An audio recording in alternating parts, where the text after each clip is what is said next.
Benjamin Shapiro. Let's analyze this guy by the name of Benjamin Shapiro. This guy is a fraud, a fake, and a phony as far as him and explaining Trump and his conservatives and what he's saying about more and more and the things he talks about. He's so fake and phony. He's not fake and phony in regards to himself. He's pretty accurate about himself and the personal life he's willing to share. And all the stuff about him is true. He's not a fake in regards to a human being person. He's just fake as far as what he's putting out there. It's not true. Now, you can sit there and say it's a something burger, but it's not an anything burger with Don Jr., Donald Trump, and the Russian spy and operatives and how many Russians did he meet with. But you want to make it about Trump, Don Jr., and the Trump campaign manager metaphor. No, it should be Mueller and when he know and Hillary Clinton. Number two, he's bitching about tweets. Who cares? Everyone knows if Reagan was on there, he would tweet too. Maybe a little bit better than Trump, and maybe he wouldn't do all the stuff Trump's doing, but it doesn't mean Trump's a bad person. Trump just says what he means. I mean, when he says he's blunt, he's BS, and doesn't take it, and not politically correct, and just says what he feels. And you know what? So you don't like someone this aggressive. Ted Cruz would have probably backed off. You know, Heidi was the only thing that got us going, and he says, "Oh, I'm sorry, I did that to Trump." But, you know, when you attack my wife, you know, you kind of get me going.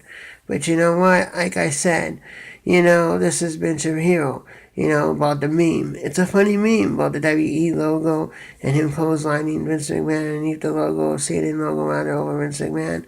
You know, I think that was fun. I like that. Then he called Roy Moore a pedophile. No, pedophiles, people under the age of, like, teenage age.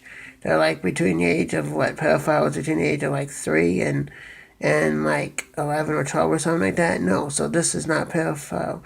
These women are prepubescent. If he did them, they're 14-year-olds and they're prepubescent. They're not little kids. So no, it's why are you misleading? He's misleading about Trump on almost a lot of stuff that he's doing. Yes, he praised him on the Jerusalem move of the Capitol, and he praised him of the Paris Accord and of, you know, the thing with Neil Gorsuch and the tax cuts, I guess, are okay, but you know what? You can misinform Trump all you want to. Yes, we get he's not as conservative as you would like because he's not a conservative, he's just playing the role. I get that. And I don't disagree with that. He is just acting like a conservative. But you know what? That's because he wants to do things conservatively. He may not say believe it because he didn't have the time or care to. He was selling real estate. That's all he cared about. He really didn't take the time to adopt an opinion specifically to principle of either right or left or liberal or Democrat because he's not an ideology person.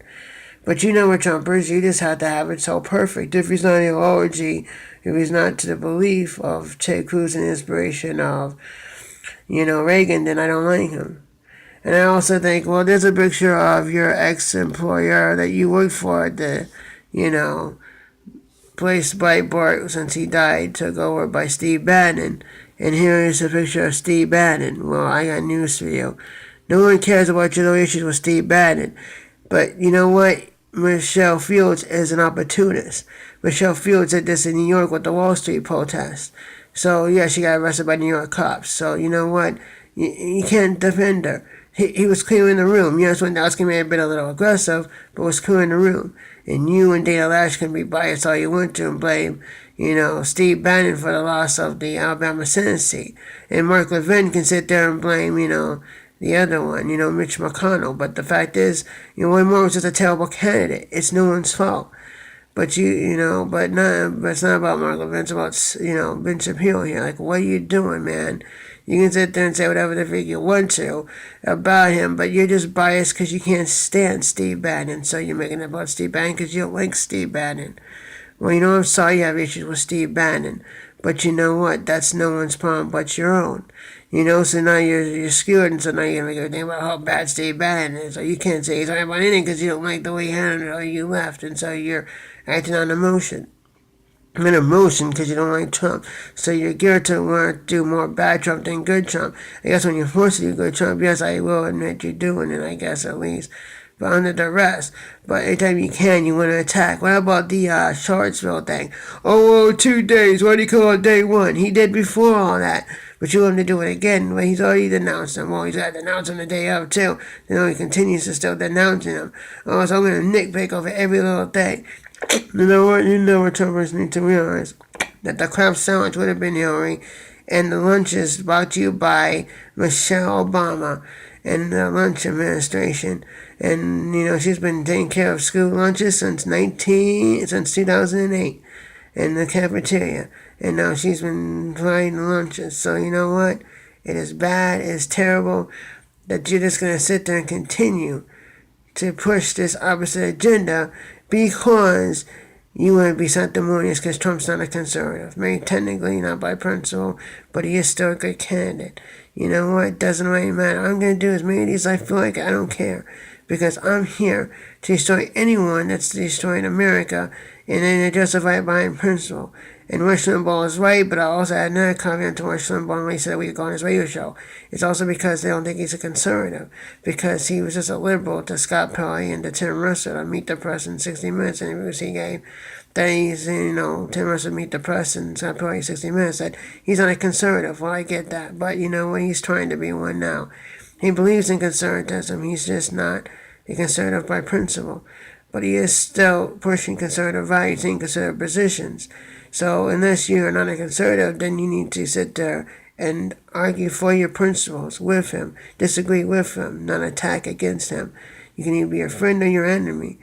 But, you want to overanalyze, you want to overcritical, as Dennis Prager said. I know I'm doing another video on you because people need to know the true Ben Shapiro. This guy is so slanted against the only one that's clearly it's conservative, and he can't do anything to make it look non-conservative. It's the only time he gets him over. So it's clearly a conservative thing. Otherwise, if it's, you can go either way, or you can perceive it to be anything you want it to be. He'll perceive it to be another Trumper thing, and he'll attack him.